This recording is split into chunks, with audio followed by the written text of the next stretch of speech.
is Devin Larson, and I will be presenting an informative speech. Now, many of us, myself included, have fallen into the habit of the daily Dunkin' Donuts trip. Go to the drive-thru first thing in the morning, grab a quick $3 coffee, we're on our way to work. But what if you invested those daily $3 a little bit smarter? What if instead of spending it on a coffee, you took those $3 and invested it into a Roth IRA account with a high returning interest? According to the Roth IRA calculator, if you started at age 21 and invested $3 every day until you turned 65, you would retire at age 65 with over $300,000 just from those investments. If that sounds appealing to you, then you understand the importance of financial education and making sure that the average person understands how they can take advantage of the financial institutions around them. Today we're going to talk about some ways that we can do that, starting with budgeting, talking about low risk investments such as a Roth IRA account, and higher risk investments such as trading in the stock market. It's a common misconception that to begin investing, you need to be wealthy. Anyone at any level of pay can begin investing. It all begins with a strong budget. To be able to invest confidently, you need to lay out your income as well as all of your expenses and have a good grasp on how much of your income is available to invest. You need money to live, and over investing could leave you with too little to work with in terms of everyday expenses.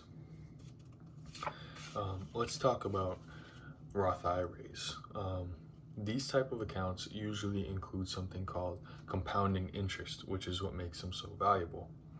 2021 Investopedia defines compounding interest as interest on a loan or deposit calculated based on both initial principal as well as the accumulated interest from previous periods. Now, what does that mean?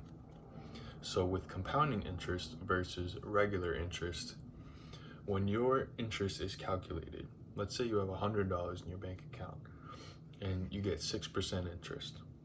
They take those $6 and add it to your balance.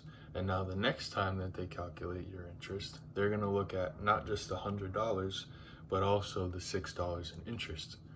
And that, obviously on a much bigger scale, is what allows you to quickly accumulate wealth. Roth IRA is a good example of an account like this. There are many other types of accounts, all with a similar function. It's a long-term account that you put money into with hopes that when you retire, you have a lot more money than you put in.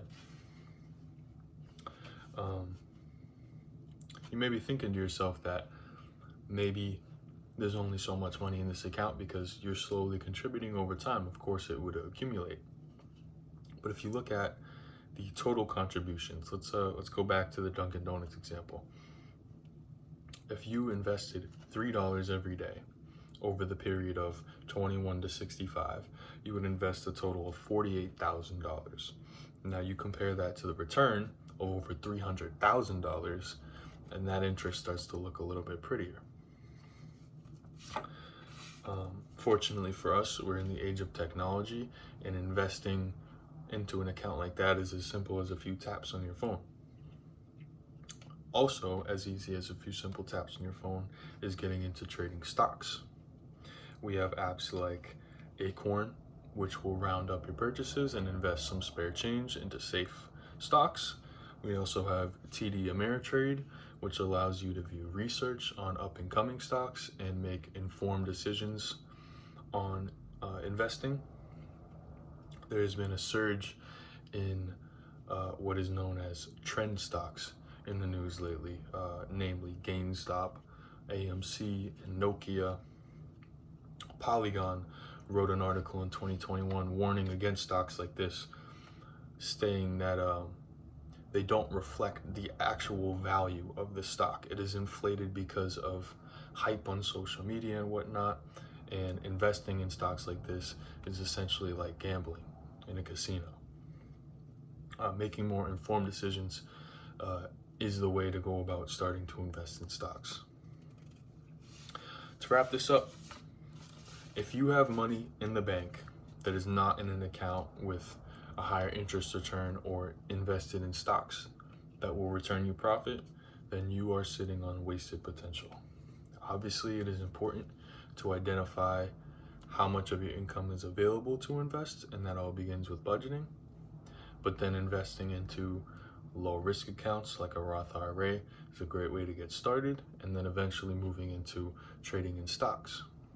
All of this is in the hopes that by understanding the financial institutions around us and using them to our advantage, that we can make our money work for us. Thank you.